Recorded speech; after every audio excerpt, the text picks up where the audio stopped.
So welcome to another interview, and this will be a podcast as well. And if you're watching the video, welcome to Jim's Advice series. So a bit different today. We don't have someone who's got more than 100 franchisees like the last ones, but it's going to be a really interesting chat because they come from a different angle and they're a lot earlier in their Jim's journey. So with me today is Trish Mewett from Jim's Real Estate. Yes, there is real estate and a lot of other professional services divisions within Jim's. Trish has been around for 18 months and has a really interesting story.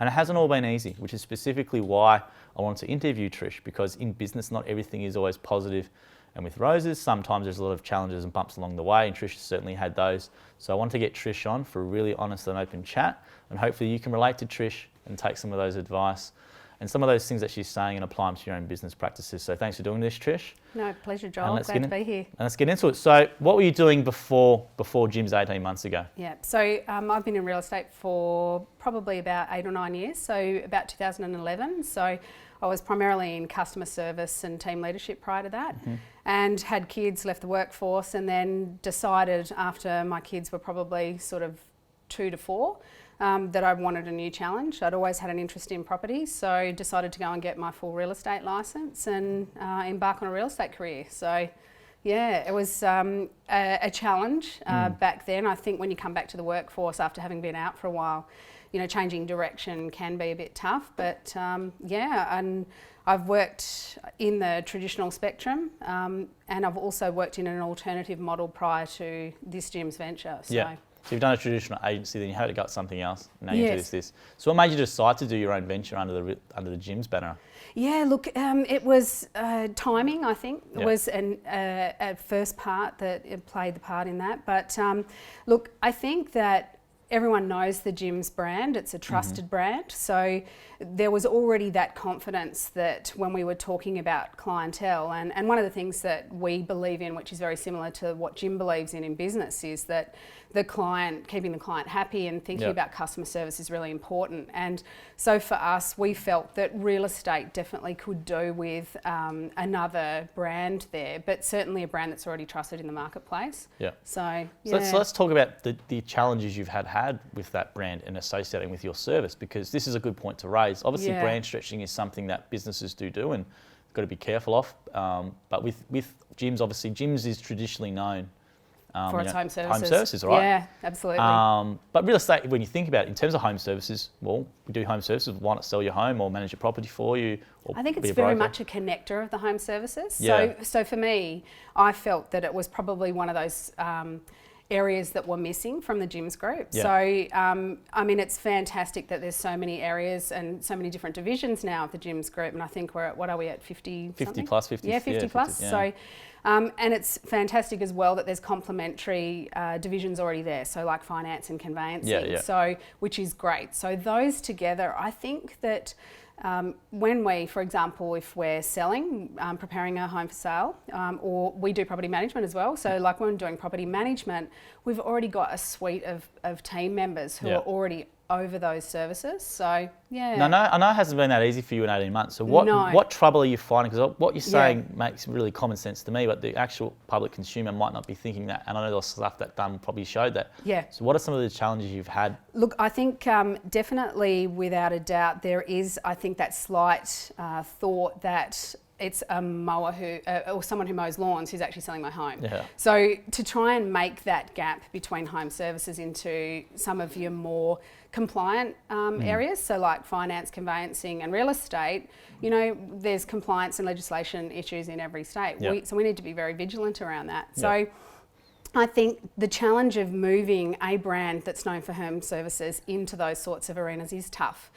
Because in some respects we've had to go back to the market and to try and gain confidence that we are licensed real estate agents. We have trained, we have worked, or most of our team have worked in pre-existing traditional real estate and alternative models too. So when we are selling a property or when we're helping with property management, we do know what we're talking about. We are licensed. So I think trying to bridge that gap's been one of the hardest things. Yeah. So how do you plan on trying to bridge that gap then at the moment? Because I know there was a few when it first launched. Yeah. And I know there's a lot of articles and stuff online. There was. And the typical response is what you would expect, which is a bit annoying because people outside, it's probably up to us as a brand to sort of push it that way. Yeah. But the traditional comments is what you just said before. Yeah, absolutely. So what in the 18 months have you been trying to do to help change that? Look, I think it's a lot about education. I don't think it's any different to out there in either business or other areas. It's about re-educating the public that we are definitely moving into those areas. And when we talk about things like selling property or managing your property, that we are qualified at what we do. Yeah. And I think it is, though, about actually getting in front of the client and being able to have that discussion. So one of the things about real estate is that it's a challenge anyway out there in the marketplace. So outside of the gyms world, you might have, say, 4 or 5 agents who are often competing for work. So we're just another brand, I guess, competing. So the fantastic thing is that if we do get in the door and we do have the conversation with clients, they can clearly see we are qualified at what we do. But I think they find it quite refreshing that we're actually very customer service focused. And so one of the things in real estate is that it's a very emotional roller coaster that an owner goes through. We're dealing with someone's biggest asset. So it's not like I guess a repeat service like mowing lawns and stuff. So generally people will only sell a property, for example, somewhere between sort of 5 to 10 years. So statistically, we don't have the opportunity to get repeat business and to work through that. So I think it's working through those challenges, having conversations with people. I think also a little bit of internal education within the gyms group as well. So the thing about having 52 or 54 divisions is that a lot of the time not everyone knows that you exist. So it's been about coming in and catching up with franchisees and franchisors within the group and having that discussion and them actually saying, wow, you know, it's great that you're here and that we can, you know, certainly come to you for advice when we're looking at property. So I want to touch on something you just said before. You said when you generally get in front of people, it's they love it. But it's getting to that be in front of someone. Yes. So how are you going prior to that to create that change in education online or in general? We are no different to any other real estate business out there. We need to do the same things that everyone does. So we need to actually market. I mean, certainly digital is a big platform these days for actually marketing. So we're doing those sorts of things. We generally at, of course, home opens. So we are engaging with the general public when we're at home opens or when we're showing people through for property for leasing. So it's about getting out there in the community. One of the things about the gyms brand is that it is that trusted brand in the local community and it's local. So one thing about real estate is it's a local business. So we're just making sure that we combine the two together and actually getting out there to have the conversations. So what people probably don't realise is that you know, obviously with gyms the traditional stuff. Now we've got the professional services. So let's go that one step. When that article's come out regarding gyms as in real estate, and we saw that sentiment with other agents. What do other agents sort of think of you guys now? Yeah, look, you know, it's really interesting industry because the real estate industry is very hard on itself. And it's a very internally attacking at times because it's a very competitive industry. So it, you know, it was certainly an expectation that we would come under fire internally, and I think just recently we saw, unfortunately, the loss of Purple Bricks, for example, a very large brand, slightly alternative in their model, and I think they definitely came under fire from within the industry. There is a misconception, I think, about the gyms real estate thing, which, you know, I love to be able to clear up when I get to talk to people, and that is that we aren't a fixed fee model. We aren't a vendor self-sell model. We are traditional real estate. It does involve commission, and our agents are selling the property for owners or looking after the property management process for them. So I think it's still at this stage there is that misconception around about what our model is. So, but we are real estate and we're franchising and we're putting those two together. So do you think there's a lot of confusion around that? Because as you said, that's probably around what is the thing. Traditional structure would have been the commission-based structure, but as you said, all these other alternative ways have come in to try and get people in. So do you think there's a lot of consumer confusion around about that? Absolutely there is. And that will only happen over time, Joel. You know, like when we think about Ray White or LJ Hooker, everyone starts somewhere. And we have, I guess, started at a very tough time in the market. So the last 12 months has been really tough. And I think that we hit the market and we did a soft launch. We didn't do, I guess, a full-on launch. We wanted to just take our time and sort of get a bit of a feel for what was happening out there. And you know, at the beginning of 2018, there were some things that started to occur. For example, you know, Royal Commission inquiry with finance, those sorts of things. There was a very big drop in the market in the eastern states. We only launched in Victoria. The reason for that was because we were close to head office and home. That said, though, it's been a really tough 12 months. I'm out there having conversations with people who are in the marketplace in real estate, and we've got people who are closing their doors after having been in real estate for 30 or 40 years. We've got agencies who have been in areas who are combining offices. We've even got people who are from different brands who are combining offices. So that's an indication of how tough it is out there at the moment.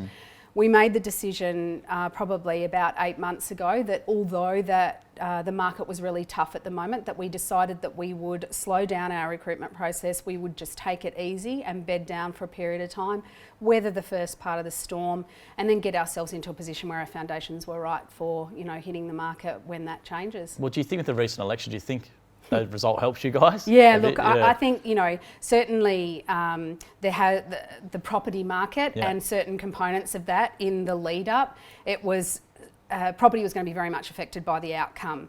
So I personally myself have also got a few properties on the market, and you know, a couple in particular where I've been doing home opens. There is a general change in the buyer who's out there at the moment. Right. Prior to the election, nobody was having discussions around making offers, or definitely great numbers coming through. So with one property, I had 27 buyers come through over a sort of a 3.5 week period.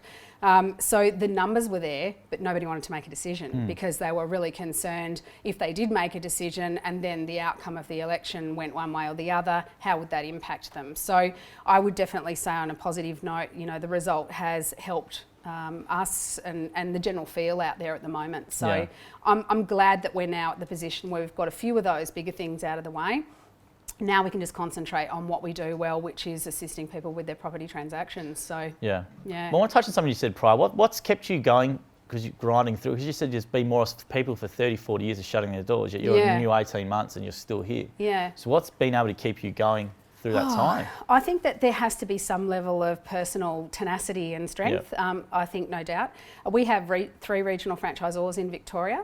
And I think we were very strategic in our recruitment to start off with, in that we felt that we needed to have, it's a tough market anyway, tough industry, but we needed to actually choose people that were going to be part of our team that would have the strength to be able to push through the rise and fall in real estate of a market. So I think that without a doubt we have banded together as a team. We are very clear. It's been tough, it's been hard, but Joel, business is tough and hard. So even if we're talking about real estate, yes, that can be hard at times, but business in general and a startup is hard. So, and we're considered still to be a startup. You know, we're only just sort of on the other side of that 12-month time frame, and so many businesses close down in the first year or two of business. So So where do you see, obviously with the marketing conditions changing now, so obviously let's say the next 24 months, what do you see yourself taking yourself with the brand forward, and what are you getting plans to sort of help accelerate that? Or look, I think internally we're having discussions around how can we have the gym's national group, I guess, assist us with brand awareness out there in the marketplace. So that's one part. As a group, we're very much looking for the right type of people who can actually work at a local level. So when we look at recruitment and franchising, we're looking for the right type of person who can fall under, you know, the gym's banner and the gym's way of thinking and doing business, and being very customer service orientated. So we, in our processes, are not scared to actually knock someone back, for example, in the recruitment process if we don't think they're the right person for us. And I think that's important, because it's very hard sometimes in tough times when you are faced with potentially receiving funds coming into that business to actually decline those funds. But it's the right thing. It's the right thing for the brand, and it's the right thing for our clientele. So. Well, just to help people out there, because obviously real estate is a very, like, if someone's first time selling their home, or maybe using a buyer's advocate service, or you know, whatever. What makes a good agent? Because obviously everyone's got a facade we put on when we go meet someone. So how can people see through? It's a really tough path for you know, clients out there, because they are trying to make a decision, and sometimes they are faced with 3 or 4 people in front of them. Look, I think generally the calibre of person that is actually engaging with you is important. Yep. I think one of the most important things for me personally in my real estate life has been that you really need to get on with your agent. Yes, they are there to do a job for you, and they will be doing things like negotiating on your behalf and some of those sorts of things. But you need to have a good rapport with this person, because there are going to be challenges generally through a process, and it's really important to be able to bounce those off each other. Honesty and transparency, I feel, is a really big one in our industry. I think it's really important to... Owners are intelligent people, Joel, and I think gone are the days of 20 or 30 years ago when an owner wasn't very versed on what property prices were within the local area and within their market. Owners have access to information these days, so they are informed. So I think it's important that they back themselves a little bit more when they're faced with that decision. When you're looking at potentially even selling a property and you've got 3 or 4 different agents who are giving you possibly slightly different values on what the property is worth, try and dig a little bit deeper, try and listen a bit harder and feel the process. But experience and knowledge, certainly from an agent's perspective, you generally in real estate, you go and do your licence and you do full training. So like I did 8 weeks full time a long time ago when I actually did my training, and then I also went back and did my diploma. And I think that you can certainly get academic, you can get a bit of paper, for example, that says that you've got your diploma. But when you talk about real estate, there is definitely a lot of that knowledge that comes from actually having been out there at the coalface.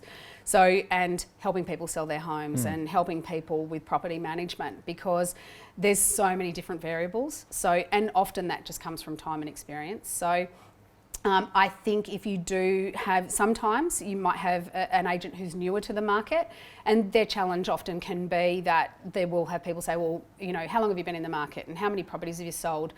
I think the key question sometimes also to ask is who's around this agent. So there's the agent themselves, but they're also being backed by, a team of professionals. And so like in our particular, division, so yes, we have real estate agents, we have franchisors and franchisees who are all fully licensed, but we all help each other out. So we are probably a little bit different like that. So for example, if one of our team has a property listed, it's not unusual for a couple of our other team members to actually be there and assist. So it's about banding together as a team when times are tougher and harder in business to try and help people succeed. Yeah, so that's a good advice for people. So you did touch on some questions then. So maybe we want to, let's say there's 3 questions. So I come to you and I'm going to need to decide on an agent. What are 3 essential things I should be asking for from that agent or prospective agent? Yep, so I think definitely looking at local area knowledge is very handy. So I think that it is important to have an agent who knows what's going on in the local market. The reason why I say that is even state to state, but certainly area to area in each state, it's very different. So there can be something going on in one pocket of a state and then also in another, which is totally different. So what local knowledge does the agent have? Look, I think also how long have they been in the industry, or more importantly, how long has the team around them been in the industry? So I think though, ultimately the buck stops with you as the owner. So you do have someone who will be representing you, but you definitely can play part of that process. So I think, the team themselves, what's actually going on there. Look, I think that it is also advantageous to know what's potentially coming up in the marketplace. Is there seasonal changes? So I think environmentally, it's also important to know what's actually going on. So there's certainly 3 areas that I think are important. Yeah. Okay. So is there just an age-old question I want to ask for my own interest, is there ever a good time to sell? Is there ever a good time to buy? You see that online and they say you should get in all the time, but just a general bit of advice, is there ever a good time to sell, ever a good time to buy? There is always people buying and selling property. So look, I think that there is often the talk around, springtime, it's really important that, you wait to go on the market with spring. But you see, I have this discussion with owners sometimes and I say, that is fair that there will be that sort of flurry in spring, but there's also 2 or 3 times more stock on market at that period of time. So not only are you at a time when the weather's lovely and some of those sorts of things, but the reality is there's also 3 times the amount of people on the market. So when buyers are actually looking, there are a lot of buyers then who have more stock to choose from. So I've got an owner on the market at the moment, and we haven't been all that long. It is winter and it's wet and it's cold. Yeah. But, as I said, 27 people through over 3 weeks, that's still good numbers. So there are still people out there buying and selling. So in your 18 months under Jim's, can you remember any memorable client stories or customer stories or anything that's happened to you? Look, I think that we probably one of my other team members, so not myself. And I feel that when you actually assist someone who's going through tough times financially, I think to be able to help them achieve a figure that allows them to actually move on. So we had a particular client who was in a situation where they were experiencing a level of hardship and a lot older. And we had a few people go through the property, and I think that their expectations were that they really needed to achieve a figure to actually be able to move on and help them, and we were able to do that. So I think that it's really important to try and read the market at the time, and in this particular case, it was in where the market had dived a fair bit in Victoria. Yeah. So there were less people on market, and there were people dropping prices, but it's about when you've got an agent who can read your buyers, read the market and read what's going on, you still have the opportunity there to achieve a great outcome, and we did. So I love how you said not one that happened to you, but to someone else in your team, because that's important, because you guys, you do have 3 franchisors and one of them's got a franchisee, so you do have that team there. Yep. And that's some good advice for people if they're looking, is to ask, what is your team around you? Because obviously that agent can't do it alone. They have to have marketing and all that sort of stuff, etc. That's right. So these days, just in real estate, just in general, what sort of marketing do you see works the best? Obviously, you've got the online with realestate.com and all that sort of stuff, but what other marketing is sort of really resonating and working these days? Look, I think that there are still some of the traditional methods. I mean, look, the reality is paper doesn't work anymore. Once upon a time, everyone advertised in the paper. I think stats are around 90% now. So 90% of properties that sell are seen or have been marketed through internet. Right. There is no doubt that everyone needs to be where the major portals are as far as helping to sell properties. So for us, we're on realestate.com and Domain, just all the other real estate agents that are out there. We have some other portals that we actually push through to. We obviously have our own website. So internet's paramount. Definitely a level of social media exposure and support around that is important. But I think being able to still allow people to visit the property, and nothing takes away from the personal approach. And I think that there has been a lot of talk within the industry about moving across to technology and using it to maximum. And I think technology is a great contributor to the process, but I don't think it's ever going to take away from the personal approach and the person that's involved in the transaction. Yeah, it's interesting you said that, because we've done these interviews with a lot of other divisions, obviously, let's say dog wash and cleaning and stuff, and they say the same thing. Obviously, online is very important to get people into your funnel. Yeah. But once they're into your funnel, that face-to-face interaction and actually getting them in there is really important. Yeah. So for young people today, obviously everyone's complaining it's hard to get into. Any advice for young people if they're on their first time off their buyer's journey or anything like that? Oh, look, I think that trying to be as strategic as possible to look for a property where they can make as much capital increase in a short period of time is good. But, look, I think the deposit side of things for young people these days has become harder and harder. I think that, the recent changes with the election, I think, is certainly going to hopefully assist home buyers in the amount of deposit that they'll need. Yeah, what do you think about that? Sorry to interrupt you for that, but I want to talk about it really quickly because it's really relevant. Obviously, there's a lot of people, real estate podcasts, and there's a lot of stuff like that, and they always say, 20%, so you can avoid the LMI. What's your opinion on that? Okay, so I think that I was just reading an article recently with a principal of quite a large real estate agency in New South Wales, and I probably feel quite similar to him, which is a little bit opposing to some of the others at the moment, which is that one of my concerns is that what we don't want to see is young people actually get themselves into a large amount of debt. And so when we think about a 5% deposit as opposed to a 20% deposit, it is that situation where if they're only paying 5%, there is that larger amount there that needs to be financed over that period of time. Once again, though, it's personal circumstances. So I don't believe that it's a blanket response that I could potentially give.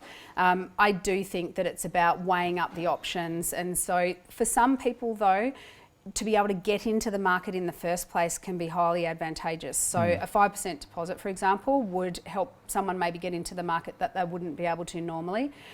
it's so important to research and to know where you're buying and try and make the best decisions as far as property, because you could gain or lose quite quickly. So what you wouldn't want to be in a situation is of putting a small deposit down, having a very large mortgage, and then being in a position where you purchase in an area where you actually lose quite a bit in a short period of time. So I think it's really important, and I don't see that it's different to any other time, is making sure that you've done as much research as you can.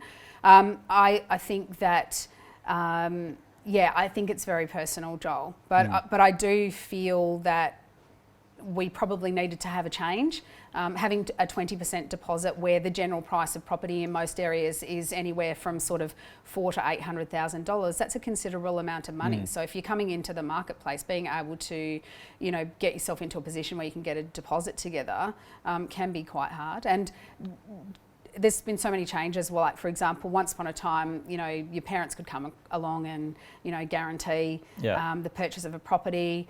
With the finance area at the moment, things, they've really toughened up. And so it's not as easy as it is anymore to have someone else help you in the transaction to actually get something across the line. So I think there's fors and against. I think it's like anything though, when it comes to finance and credit and all those sorts of things, that you really need to seek advice. So what I would be saying is, in our industry, we have to be really careful not to be seen to be giving financial advice. I'm not a financial advisor. So therefore it is really important that if someone out there is faced with the position where they want to get into the property market, they have a certain figure, go and get some advice about it and see what's right for your personal circumstances. So do you think people, going on touching what you said then to extend that, do you think people should actually, even if let's say they have a 5%, obviously with the new Liberal government coming in, there's plans around that, should they actually save a bit extra to maybe get a buyer's agent or a buyer's advocate to actually try and help them make that? Or what's your opinion on that whole thing? Look, I think that it's certainly an option, absolutely. So what we try and do within our business is that, certainly if we have buyers who are coming along and looking at property, and I've had a few first home buyers coming through, I'm more than happy to give property information to them to assist them, certainly at the first part. Yes, absolutely. I think there is a market for sometimes having someone else and pay someone else to actually source a property for you. You still certainly need to play a part in that, because you wouldn't want to be in the situation where you're actually relying on someone else to, make that decision for you. But I definitely feel that getting advice and certainly trying to learn and understand the different markets in the area that you're looking is important. It's very important to see where there's already been growth or where there could be growth. So it's about looking at some of those sorts of things. So yeah, that's some good advice. So with the real estate purchasing selling decision, if someone's first time doing it, or what's an essential team to have? Obviously, you need an agent. You need to select an agent. What other people come involved, and what other people should they have around them? I think that you are in a situation where there's other professionals that will help you in that process. And I think that certainly conveyancers or lawyers, but in our case, fantastically, we've got Jim's Conveyancing. So being able to have a conveyancer who can help you in that transaction. I guess at a high level, a conveyancer will assist you with the ensuring from the point where you've actually got a contract in place and you've got those details there to help you through that process to move forward to purchase and settlement. So just helping with things like settlement, what needs to be paid, what doesn't need to be paid, who's responsible for it, making sure that all of the legal documentation's in place. Things like, dealing with Land's Title Office, because of course there's changes in title names. So it's really important to ensure that you've got that person there. Definitely when you're looking at finance and you're looking at mortgages and loans and deposits, as we've just spoken about, it's really important to ensure that you try and research and get the right financial advice. So, just recently I was having a discussion with both Vanessa and Beck. So Beck's from conveyancing, Vanessa's from finance, and we've just been talking more recently about, putting together some information pieces for, say, first home buyers, or certainly someone who's not been in the property market a lot, just to try and help them with understanding who are the other people that work around a real estate agent. So that's very important. That's very important, because I don't think a lot of people, I think people just, I'm going to say probably that's an agent, that's all I need. But obviously, as you said, there's conveyances involved, there's financial decisions involved, so they have to have that team. So with that said, so if I went to the agent, if I was a going to you and say like that, would an agent normally have a conveyancer and someone they work with that they recommend you, or do you reckon you should get an objective party to come in maybe? Yeah, so look, I think once again, one thing about our industry is that we have to be really careful about who we refer. Right. And so generally, a lot of people, certainly anyone who's done property before or a transaction generally will have a conveyancer that they've used before. Yeah. So I would probably be in a situation where I would recommend a few people for someone to choose from. Again, it's important that they're actually in a situation where they feel comfortable with the person that they're dealing with, to ensure that this particular person is giving them all the information they need. Yeah. Just more recently, I spoke with someone who purchased a property, and there was two conveyancers who worked in the transaction, but one of the conveyancers, there was an issue with not declaring quite a few payments that needed to be made in relation to the property in that transaction. Right. So now this particular person down the track has actually been in a situation where they've had they're now liable for funds in relation to a particular settlement. So it is no different to any other industry. It's really important to ensure that you do some research and that the people that you're actually dealing with. Look, one thing about being part of a large family like the Jim's Group, we do have different divisions. I personally make sure that the people that I'm engaging with, I've got to know them and make sure that I'm fairly confident of their professional standing and also, you know, how long have they been in the marketplace, so that way if we're referring people, then we're feeling very confident that this person is excellent at what they do and can help our buyers and our sellers in that process. Yeah. So, yeah. That's some good advice. So with moving that, let's say, where do you want to be in the next 5 years? Obviously, you've done a really tough 18 months. You know, I'm not going to lie about that. Not everything's always positive. No. So really tough 18 months, but you've grinded it and you're still here, which is great. What's your plan for the next 5 years? Where do you want to essentially have Jim's Real Estate be? Obviously, you're in Victoria at the moment. You've got 3 franchisors and there's one franchisee under one of the franchisors. Yes. So you've got a little team there. Yep. So what's your ultimate plans? Well, without a doubt, we still feel that's going to be a little bit tough for a while. So we've planned on the fact that the next 6 or 12 months is still going to be reasonably tough out there. Yeah. Look, I think that we at this stage are probably looking to try and be in 3 states. So if we think within 5 years. Okay. So at this point in time, our goal is to be in 3 separate states of Australia. I think that it's important to learn from other people's circumstances, and I think one of the things that I've felt with Purple Bricks, and I've seen with other companies as well, is that you've got to be really careful not to go to grow too quickly and to try and move into too many different states of Australia.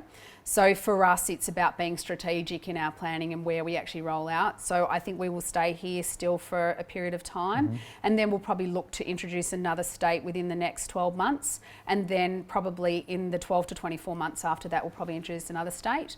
Of course, it depends which state that is, and that will depend upon how many regional franchisors we probably look for in that state. I think a regional franchisor is an exceptionally important role, and I know that in some other divisions they feel the same way, because they're our leaders of the business and they're the ones who look after our franchisees. So as a division, we've been very careful about, as I said before, you know, who we've got as a regional franchisor.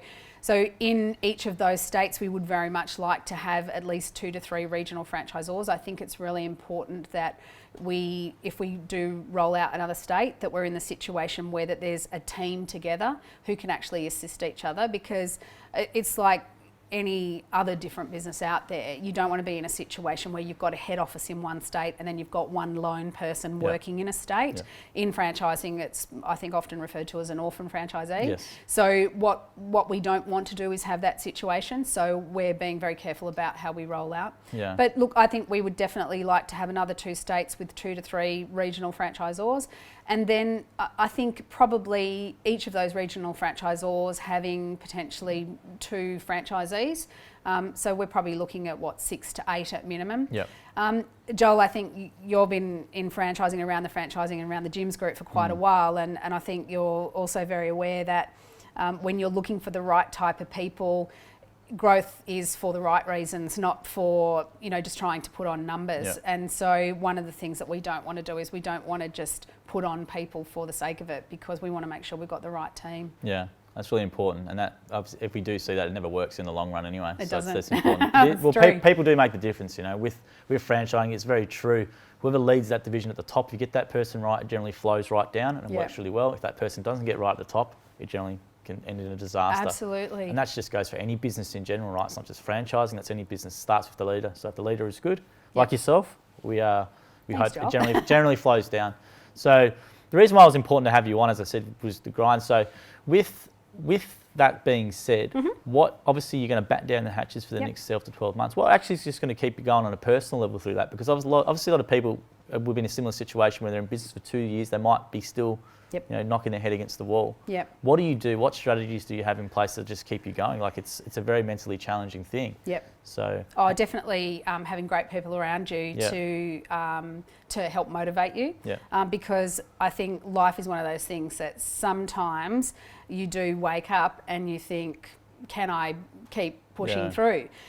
So I feel that it's really important to surround yourself with great people. And I think it's important to know your numbers. So one of the things that I've learned over my time in business is that you've got to know your numbers. So I'll constantly be looking at our cash flow and seeing what we can or can't do. And, just more recently, we've had to cut back. So we've, certainly looked at our cash flow and removed a few things that we felt were unnecessary. So I think being around great people, knowing your numbers and trying to have conversations with, networking is a really great thing, especially within the real estate industry, because when you're in business, you sometimes are grinding through and it's very easy to think that you're the only one that's in that situation. And I think in business, it's often about getting out there into, that sort of arena and landscape of your industry and having discussions with other people and then being reassured that, you're not the only one in that particular situation. So look, I just try and be as positive as possible and I try and have the team be as positive as possible. So we make sure that we get together and we catch up and we have discussions around things that are actually happening. So we definitely, won't be changing that process. So we'll be ensuring that we're all catching up and having discussions around that and helping each other through tough times. So it's a really important advice. It's something that I've asked this question a couple of times and then it's a very similar response to what you said.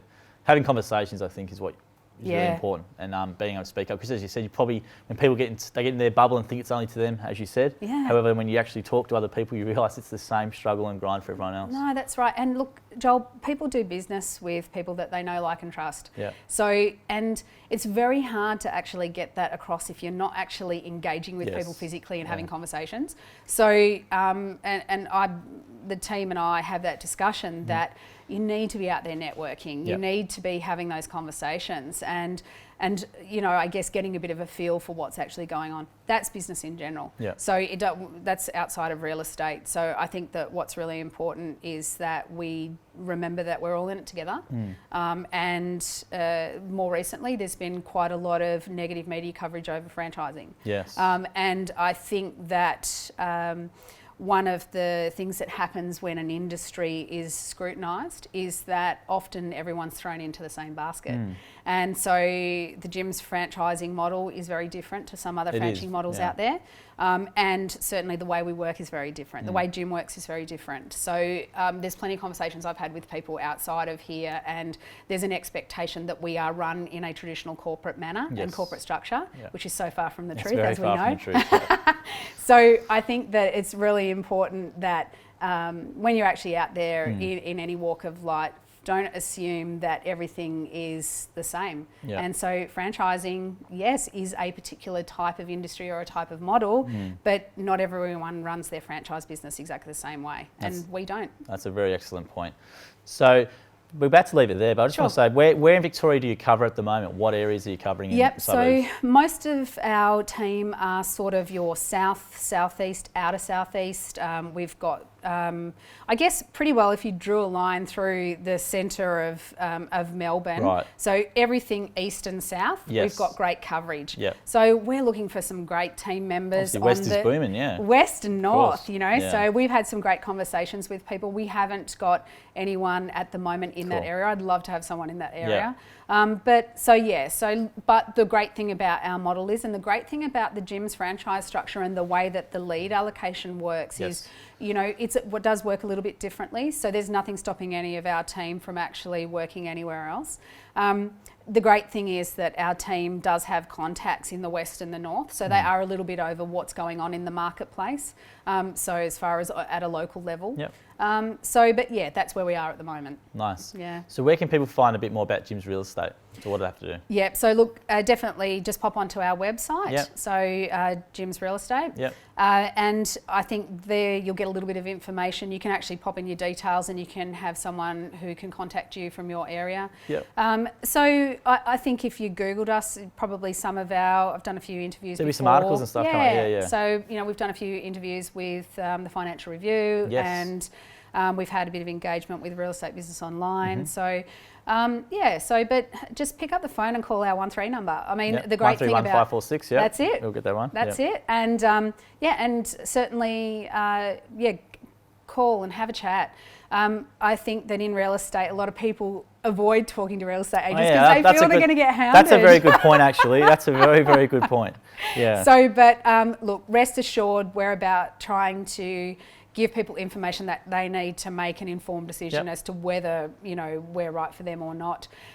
With our commission structure, we like to have a bit more of an inclusive discussion with our owners around commission as opposed to actually telling our owners what commission that we're going to charge them. So we will generally have a discussion with our owners and sort of get a bit of a feel for what's going on for them because everyone's in different personal circumstances. Yeah, that's true. And you've obviously got Facebook as well and you've got socials. And socials, so absolutely. And LinkedIn as well. I know a lot of your agents are on LinkedIn as well. Yeah, and if you see one of our team driving around, we've got some great branded cars out there. They do stand out. Yeah, so like if someone was out somewhere, they could just knock on the window and have a chat with a couple of our team members. We've had that happen before. Oh, People really? just stopping just to get some be market advice. Yeah. That's good. Absolutely. Well, feel free to stop them, and you're not going to get hounded if you do put an inquiry through. Absolutely so that's not. something to remember. That's that's a good one. That's actually a really excellent point because I think people are intimidated by that because they do think that. That's right. So we'll leave it there. Thanks for that. Thanks for doing this, Trish. Thanks, Joel. Thanks. It's important to have you on because, as I said, the ones we've done, obviously they've been around for a long time and very successful. You're obviously a newer one. You've had a lot of bit of struggles and you're still grinding, which is great. Yep. We wish you all the best. Thank you. And thank you for doing it. Awesome. And anyone who's watching this online, make sure you just Google Jim's Real Estate or call 131546. If you punch into Google, you'll see a lot of articles as well of Trish. Make sure you subscribe to the channel. If you're listening by the podcast, give us 5 stars or a review. We appreciate it. And if you want to find out more about gyms, head to gyms.net or just punch in gyms anything into Google and it'll come up for you. And if you do like or want more of this stuff, please send us an email or a comment and we can try and do it. So thanks for watching or listening to this and we'll see you again next time.